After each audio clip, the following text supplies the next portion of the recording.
நம்மோடு பேசக்கூடிய தெய்வம், நமக்காக இறங்கி வரக்கூடிய தெய்வம். இதை சிவபெருமான் ஆதிசங்கரருக்கு காட்டுகிறார். ஆதிசங்கரர் சாட்சாத் சிவபெருமானின் அம்சம் அப்படின்னு சொல்லுவாங்க. ஏன்னா ஆதிசங்கரர் துறவு மேற்கொள்ளணும் அப்படின்னு அவர் ஆசைப்படுறார். எப்போ? ரொம்ப சின்ன வயசுலயே துறவு போயிடணும் அப்படின்னு ஆசைப்படுறார். ஆனா ஆதிசங்கரருடைய அம்மாவோ தனக்கு இருக்கிறது ஒரு பிள்ளை, வரம் பெற்ற பிள்ளையை துறவுக்கு அனுப்புவதா, நமக்குன்னு ஒரு குழந்தை இல்லையே அப்படின்றதால அந்த துறவு அப்படிங்கிறது அம்மாவுக்கு ரொம்ப கஷ்டம். இப்ப ஆதிசங்கரரும் அவங்க அம்மாவும் அந்த ஒரு குளத்து பக்கத்துல இருக்காங்க. ஆதிசங்கரர் அங்கே விளையாடிக்கிட்டு இருக்கிறார். ஒரு முதல்ல வந்து ஆதிசங்கரரை பிடிச்சுக்குது. இப்ப அந்த அம்மா குளத்துக்கரையில இருந்து கத்துறா, சுவாமி காப்பாத்துங்க, யாராவது காப்பாத்துங்க குழந்தைய அப்படின்னு கத்துறா. இப்ப ஆதிசங்கரர் சொல்றார், அம்மா என்ன சிவனுக்கு தத்து கொடுத்துட்டேன்னு 3 முறை சொல்லுமா. சிவனுக்கு தத்து கொடுத்துட்டேன், சிவனுக்கு தத்து கொடுத்துட்டேன், சிவனுக்கு தத்து கொடுத்துட்டேன்னு 3 முறை சொல்லு, முதல்ல என்ன விட்டுருவோங்கிற. இப்ப அந்த அம்மாவும் 3 முறை சொல்லிட்டா, முதல்ல விட்டுருச்சு. நமக்கு முன்னோர்கள் வந்து ஆதிசங்கரரை பிடித்த அந்த முதலை சிவபெருமான்னு சொல்லுவாங்க. சிவபெருமானே முதலை உருக்கொண்டு ஆதிசங்கரரை பிடிக்க வந்தாராம். அப்பேற்பட்ட ஆதிசங்கருக்கு ஒரு முறை வடநாட்டு சார்ந்து அபிநவ குப்தர் அப்படிங்கிற ஒரு வேத வித்வானோட போட்டி வருது. ஏன்னா ஆதிசங்கரர் அத்வைத வேதாங்கத்தை உலகெல்லாம் பரப்பி கொண்டிருக்கக்கூடியவர், 6 சமயங்களாக வகுத்து நமக்கு கொடுத்தவர். இவரை கண்டு பொறாமையுடன் அபிநவ குப்தர் போட்டி கழைக்கிறார். இப்ப 2 பேருக்கும் போட்டி நடக்குது, அபிநவ குப்தருக்கும் இவருக்கும். இவருடைய வேதாந்த திறமையை, இவருடைய வேதத்தின் நுணுக்கத்தை கண்ட அபிநவ குப்தருக்கு பொறாமை வருது. இருக்கிறதுலயே ரொம்ப மோசமான குணம் பொறாமை தான். வேற எந்த குணம் நம்மில் இருந்தாலும் கூட அந்த குணத்தை நாம் எளிமையாக அகற்றி விடலாம். ஆனால் பொறாமை என்பது நமக்கு நாமே தீ வைத்துக் கொள்வது போல. சிறு நெருப்பாக ஆரம்பத்துல தெரியும், ஆனால் அது வளர்ந்து வளர்ந்து வளர்ந்து ஒரு நாள் நம்மை அதே எரிச்சிடும். நம்மளை நாமே எரிச்சுக்கிற ஒரு பெரிய கொல்லி பொறாமை. அப்படி அபிநவ குப்தருடைய மனசுல ஆதிசங்கரர் மீது அளவு கடந்த பொறாமை. இப்ப என்ன பண்றாங்க, அபிநவ குப்தர் ஆதிசங்கரருக்கு ஏவல் விடுறான்.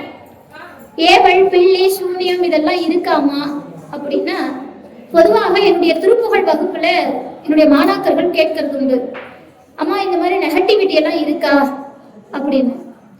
நான் இல்லைன்றுவேன். ஏன் அப்படி சொல்றீங்க? ஆமா, ஏன்னா நான் முருகனை வழிபாடு செய்யறேன்.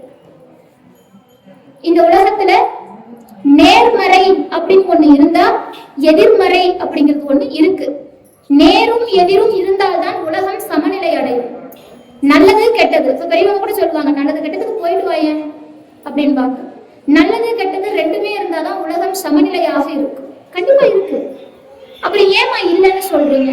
ஏன்னா வேலை பிடித்தவன் காலை பிடித்தவள் நான், எப்போதும் எனக்கு தீயவை அப்படிங்கிறது நெருங்காது. துதிக்கும் அடி எவர்க்கொருவர் கெடுக்கையிட நினைக்கின் அவர் குலத்தை முதல் அறக்கலையும் எனக்கொரு துணை ஆகும் என்று பாடக்கூடியவள் நான். எக்காலத்திலும் தீயவை என்னை நெருங்காது. அதனால ஆதிசங்கரருக்கு இவன் ஏவல் விடுத்தான். அதன் விளைவாக ஆதிசங்கரருக்கு காச நோய் ஏற்பட்டது. அந்த காச நோயை தீர்க்காம ரொம்ப கஷ்டப்படுறார் ஆதிசங்கரர். நம்ம எல்லாம் கேட்கலாம், 6 சமயங்களை வகுத்து கொடுத்தவர், சிவபெருமானே முதலை உருவாக கொண்டு வந்து துறவரம் மேற்கொள்ள செய்தவர், சிவபெருமானின் சாயா ரூபம்னு சொல்லுவாங்க, சாக்ஷாத் சிவபெருமானின் அருளை பெற்றவர்னு சொல்லுவாங்க. அப்பேற்பட்ட ஆதிசங்கரருக்கு காச நோயெல்லாம் ஒரு பொருட்டா? அதை அவரே தீர்த்து கொள்ள முடியாதா?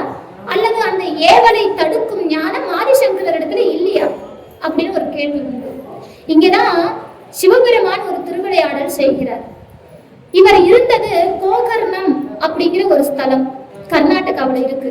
அங்க சுவாமிக்கு கோகர்ணேஸ்வரர்னு பேரு, திருக்கோகர்ணேஸ்வரர்னு பேரு. அங்கேதான் ஆதிசங்கரர் இந்த காச நோயால அவதிப்பட்டு இருக்கிறார். அன்னைக்கு இரவு ஆதிசங்கரருடைய கனவுல சிவபெருமான் போறார்.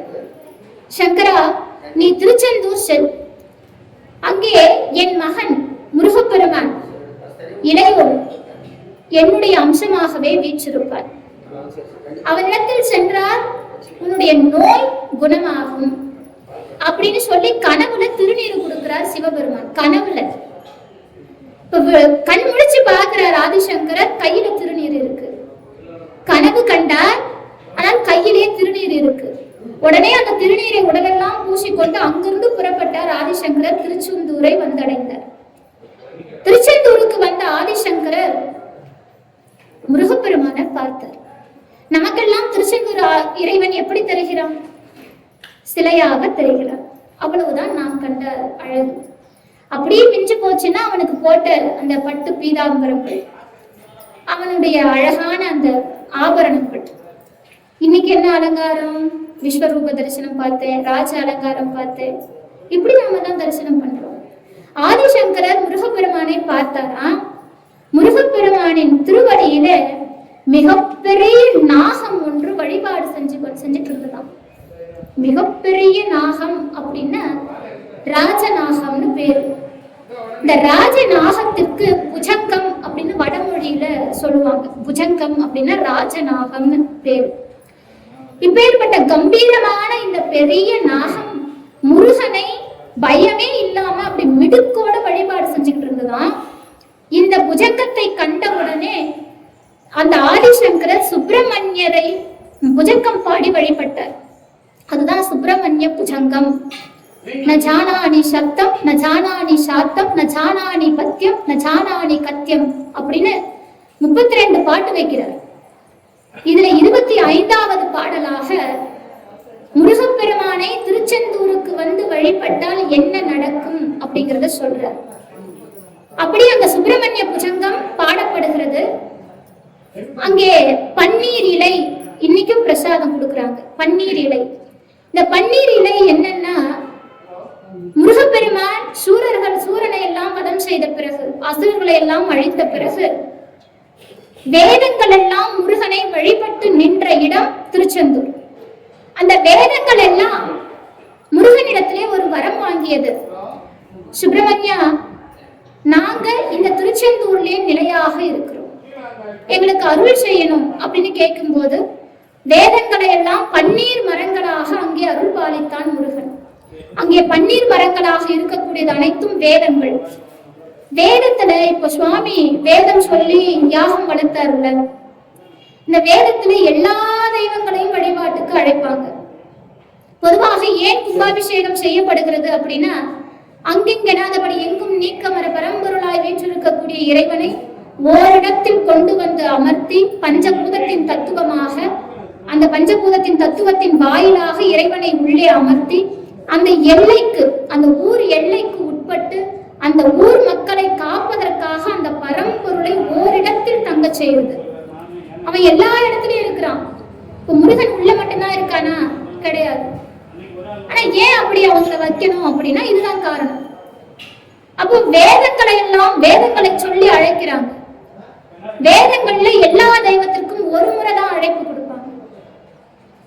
சதாசிவ மூர்த்தி இருக்கிறதுலயே மிக உயர்ந்த மூர்த்தம். சதாசிவ மூர்த்திக்கு 5 முகம். ஈசானம், தத்புருஷம், அகோரம், வாமதேனம், சத்யோஜாதம். 5 முகம். இந்த 5 முகங்களை கொண்டது சதாசிவ மூர்த்தி. 10 கரங்கள், 5 முகங்கள். மகா சதாசிவ மூர்த்தின்னு ஒரு மூர்த்தம் இருக்கு. அது 25 முகங்கள். ஏன்னா 5 முகங்களில் இருந்தும் ஒவ்வொரு முகத்திற்கு 5 முகம் தோன்றும்.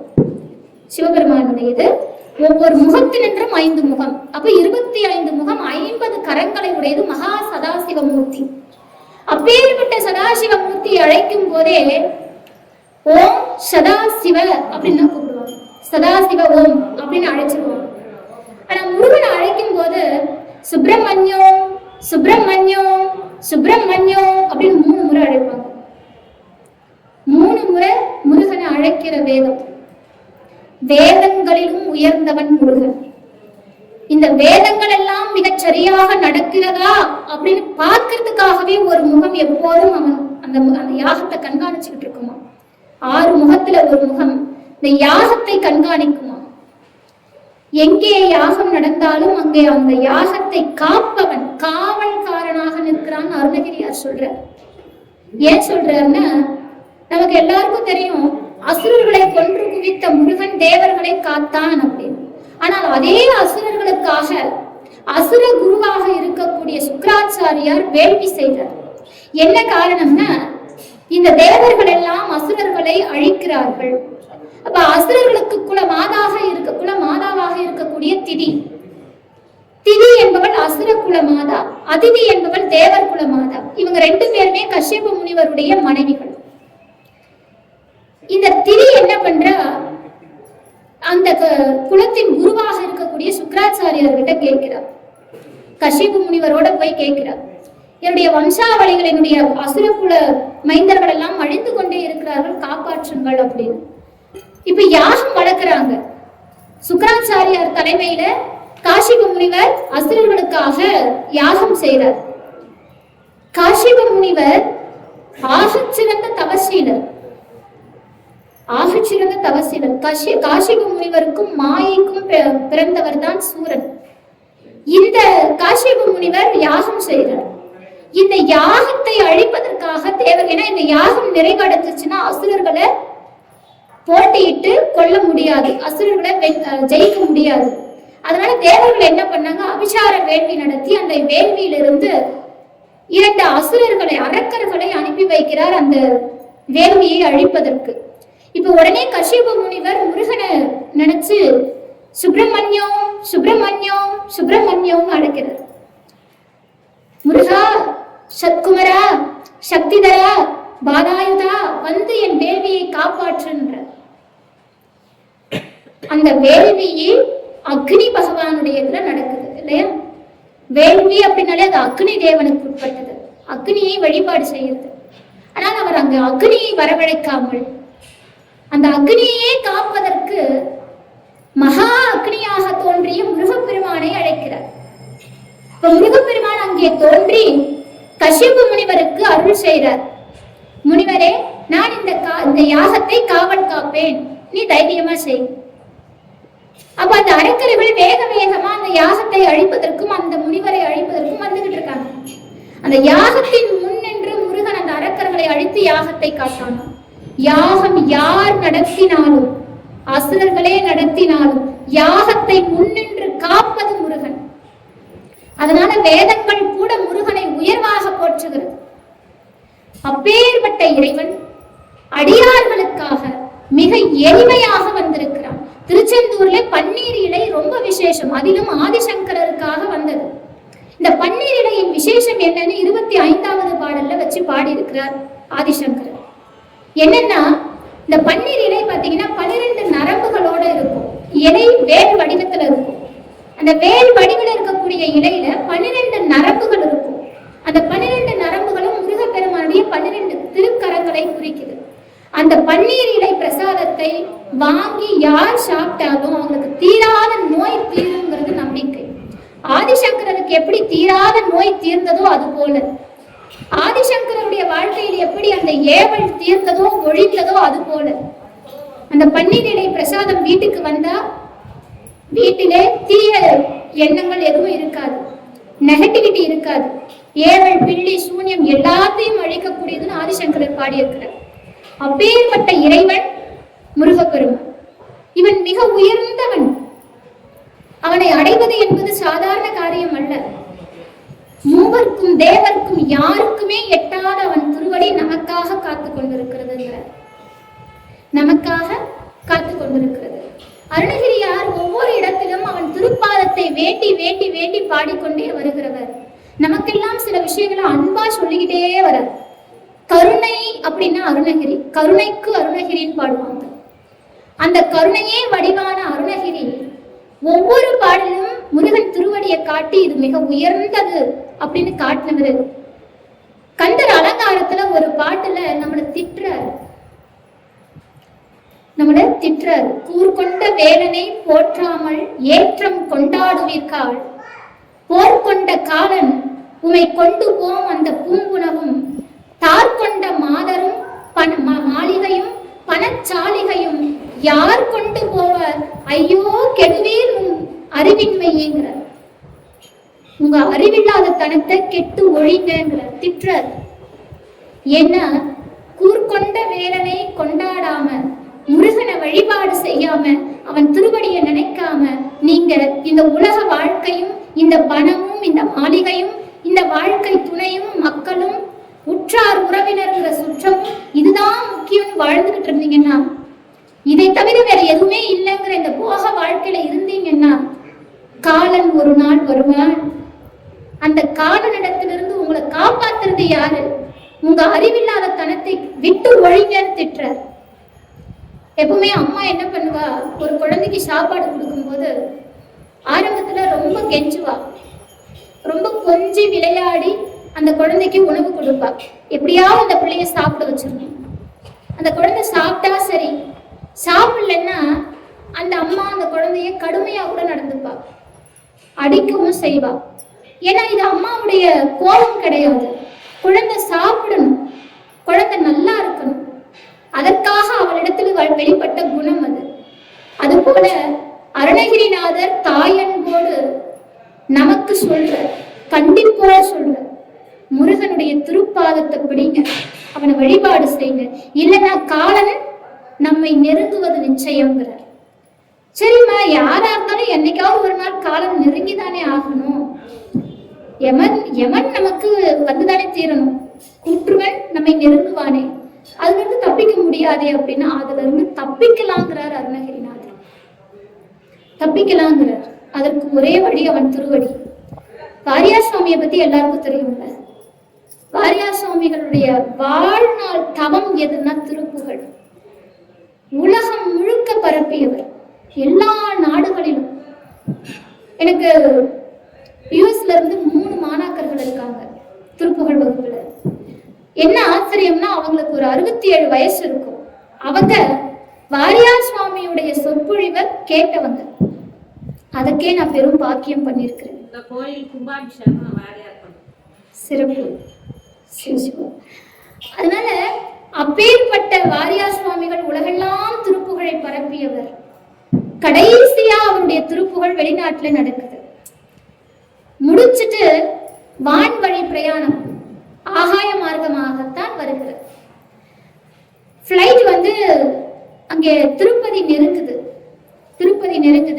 கூட ஒரு அனௌன்ஸ்மெண்ட் வருது, அங்க திருப்பதி வந்துருச்சு, அந்த கோபுரத்தை பாக்குறவங்க பார்க்கலாம் அப்படின்னு அங்க சொல்றாங்க. இப்ப எல்லாரும் எட்டி கோபுரத்தை பாக்குறாங்க, திருப்பதி கோபுரத்தை பாக்குறாங்க. வாரியார் சுவாமி தனக்கு உதவியாளர் ஒருத்தர்கிட்ட கேட்கிறார், திருத்தணி கோபுரம் வந்துருச்சா? திருத்தணி பக்கம் தானே, திருப்பதி வந்துட்டா திருத்தணி பக்கம் தானே அப்படின்னு. ஆமாங்க சுவாமி, எட்டி பாருங்க, திருத்தணி வந்துருச்சுங்கிறார். அப்படி திருத்தணியை எட்டி பார்த்த மாத்திரத்துல வாரியார் சுவாமி சொன்னார், திருத்தணி முருகன் வழித்துணை வருவான்னார். உயிர் போயிடுச்சு. அந்த இடத்துல சென்னையில அவருடைய உடலானது மட்டும்தான் இறக்கப்பட்டது. அவர் ஆன்மா மேலே ஆகாயத்திலே முருகன் மயில் வாகனமாக வந்து அழைத்து சென்றார். ஏன்னா அவருக்கு கொஞ்சம் தாமதிச்சிருந்தா கூட அவர் சென்னை இறங்கி இருக்கலாம், அப்ப ஒரு உயிர் போயிருக்கலாம். சொற்பொழிவு நடத்திட்டு அங்க ஏறி இருக்கலாம், அங்க போயிருக்கலாம். ஆகாய மார்க்கமாக வந்து இறைவன். ஏன்னா வாரியார் சுவாமி நிறைய இடத்துல சொல்லியிருக்கிறார், எனக்கு இந்த பிறவிதான் கடைசின்னுவர், எனக்கு இந்த பிறவிதான் கடைசி. அது எப்படி நீங்க அவ்வளவு உறுதிட்டு சொல்றீங்க அப்படின்னு கேட்ட கேள்விக்கு அவர் சொன்ன பதில், முற்பிறப்புகள்ல நான் திருப்புகழ் படிக்கல, இப்பிறவியில நான் திருப்புகழ் படிச்சுட்டேன், அதனால எனக்கு அடுத்த பிறவி இல்லைன்னாரு. அதனால எனக்கு அடுத்த பிறவி இல்லை. அருணகிரிநாதர் அதுதானே சொல்ற, காலன் என்னை அணுகாமல் உனது காலில் வழிபட அருள்வாய் முருகா, காலன் என்னை நெருங்க கூடாது, நீ மயில் மீது ஏறி வந்து என்னை அழைத்து செல்னு கேட்கிறார் அருணகிரி. காலன் என்னை நெருங்க கூடாது. காலன் யாரையெல்லாம் நெருங்குவான்? சதா போக வாழ்க்கையில் உழன்று கொண்டிருப்பவனை காலன் நெருங்குவான். தீய எண்ணங்களை உடையவனை காலன் நெருங்குவான். காமம், குரோதம், மோகம், லோகம், மதம், ஆச்சரியம் போன்ற குணங்களை தனக்குள் வைத்தவனை காலன் நெருங்குவான். ஆனால் எனக்குள் அது வரக்கூடாது. அந்த குணங்கள் ஆறும் என்னிலிருந்து அழிபட்டு, மனக்கள் ஆறும் என்னிலிருந்து அழிபட்டு, முருகா நீ என் சிந்தையில் அமர்ந்து என் பிறவி முடியும் போது காலனுக்கு பதிலாக நீ மயில் மேல ஏறி வாங்குற. அருணகிரிநாதர் இறக்கல தெரியுமா உங்களுக்கு? வாழ்நாள் முழுக்க அருணகிரியார் கேட்டது முருகன் திருவடியை தவிர வேற எதுவும் இல்லை. அருணகிரிநாதர் சரிதத்துக்கு போயிட்டோம்னா முடிக்க முடியாது, அதனால மேலோட்டமா சொல்றேன். வாழ்நாள் முழுக்க அவன் திருவடி கேட்டு மகிழ்ந்த அருணகிரியார் அவர் உடல் மட்டும்தான் தகனம் செய்யப்பட்டது. எப்படி? சம்பந்தாண்டானுடைய சூழ்ச்சியால அருணகிரிநாதர் தன் உடலிலிருந்து ஆன்மாவை வெளிப்பட்டு இறந்த கிளி ரூபத்திற்கு மாறுகிறார். அந்த கோபுரத்துல ஒரு கிளி ஒண்ணு இறந்திருக்குது. அருணகிரியாருக்கு கூடு விட்டு கூடு பாய்கின்ற சித்தியை கற்றுக் கொடுத்தவர் முருகன். விராலி மலையில அட்டமா சித்திகளை முருகன் அருணகிரிநாதருக்கு போதித்தார். அதுல ஒண்ணுதான் கூடு விட்டு கூடு பாயிறது. இதை அருணகிரிநாதர் பயன்படுத்தி தன் உடலிலிருந்து கிளி ரூபத்திற்கு மாறினார். அப்படி கிளி ரூபத்திலே மாறிய அருணகிரியார் அமராவதி சென்று பாரிஜாத மலரை கொண்டு வந்தார். நான் கேட்கிறேன், சம்பந்தாண்டான் சூழ்ச்சி செய்தான் என்பதை அருணகிரிநாதர் அறிந்து கொள்ளாமல் இருப்பாரா? அல்லது முருகப்பெருமான் அருணகிரிநாதருடைய உடலை எரிக்கும் வரை அமைதியாக காத்திருந்திருப்பாரா? முருகனை நேரில் கண்டவர் அருணகிரிநாதர். அது மட்டுமல்ல, யாருக்கும் கிடைக்காத பேரு அவருக்கு கிடைத்தது. யாராலையுமே முருகன் கையில நிற்க முடியல. அருணகிரியாரை மட்டும்தான் முருகன் தம் மலர்கரம் கொண்டு தாங்கினார். ஒரு தாய் ஒரு குழந்தையை எப்படி தாங்கி நிற்பாலோ அதுபோல தாங்கினான் அருணகிரிநாதரை. அப்பேற்பட்ட அருணகிரிநாதருடைய உடல் தகனம் செய்யப்படுகிறது என்றால் முருகன் சும்மா இருப்பாரா? சும்மாதான் இருந்தார். ஏன்? அருணகிரிநாதர் எல்லா இடங்களிலும் கேட்டார், காலன் என்னை நெருங்கக்கூடாது, காலன் என்னை நெருங்கக்கூடாது, உடலுக்கு அழிவுண்டு ஆன்மாக்கு அழிவில்லைன்னு எல்லா இடத்திலும் கேட்டார். ததாஸ்துன்றார் முருகன், கொடுத்துட்டேன் பாரு. அதோட விளைவுதான் சம்பந்தாண்டான் அருணகிரிநாதருடைய உடலை எரிக்கும் போது முருகன் அமைதியா இருந்தார். இப்ப அருணகிரிநாதர் கிளி ரூபத்துல அமராவதிக்கு ஏன் சென்றிருப்பார்? ஏன்னா அருணகிரிநாதர் இந்த பூ உலக மண்டலத்துல இருக்கக்கூடிய எல்லா தலங்களையும் சென்று முருகனை கண்டு தொழுது வணங்கி நாவார பாடிட்டார். ஆனால் அவருக்கு அமராவதியை காண வேண்டும் என்ற ஆசை. காரணம், தேவர்களுக்கு அமராவதியை கொடுத்தது முருகப்பெருமான். மீண்டும் கொடுத்து இந்திரனுக்கு மீண்டும் பதவி பிரமாணம் செய்து வைத்தது முருகப்பெருமான். அப்பேற்பட்ட அமராவதியை காண வேண்டும் என்று அருணகிரியார் ஆசை கொண்டார். ஒருவேளை அதற்காக அவர் அங்கு சென்றிருக்கலாம். பாரிஜாத மலரை கொண்டு வந்தார். உடல் தகனம் செய்யப்பட்டிருந்தது. அந்த கிளி ரூபத்திலேயே அருணகிரியார் தங்கிவிட்டார். அவருக்கு இறப்பே இல்லை. அவர் இறக்கல. அவருக்கு சமாதி எல்லாம் கிடையாது. நாம அவருடைய முக்தி அடைஞ்ச அந்த நாளை ஏதோ ஒரு கணக்கிட்டு வச்சுக்கிட்டு அவருக்கு சமாதிகள் உருவாக்கி அவரை வழிபாடு செய்யலாம். ஆனால் அவர் சமாதி அடையல. அருணகிரிநாதர் கிளி ரூபத்திலே தங்கி முருகன் தோளிலே அமர்ந்து கொள்ளக்கூடிய பெரும் பாக்கியத்தை பெற்றார். அப்பேற்பட்ட திருப்புகழைத்தான் நாம் பாடணுன்ற. அப்பேற்பட்ட திருப்புகழ் இது சாதாரண பாட்டு இல்லை. நான் இப்போ உட்கார்ந்து பாடிக்கிட்டு இருந்த திருப்புகழ்லாம் அருணகிரிநாதர் முருகனை நேர்ல கண்டு பாடின பாட்டு. அதையெல்லாம் நாம் பாடுவது மட்டுமல்ல, கேட்பதற்கு கூட புண்ணியம் செய்திருக்க வேண்டும். எண்ணில் அடங்கா கோடி கோடி கோடி பிறவிகள்ல நாம் ஏதாவது ஒரு பிறவில புண்ணியம் செய்தால் மட்டும்தான் திருப்புகழை பாட முடியும். முருகா என்ற நாமத்தை உச்சரிக்க முடியும். முருகா எனவோர் தரமோர் அடியார் இருதாள் தலைமையில் அருள்வோனேன்னு பாடுறார். முருகான் ஒரு முறை உருகி நின்று சொல்லிட்டா அவன் 2 பாதத்தையும் கொண்டு வந்து தலை மீது சூட்டக்கூடிய தெய்வம். அப்பேற்பட்ட தெய்வம் முருகன். அவனை வழிபாடு செய்யறவங்க காலன் நெருங்க மாட்டான்.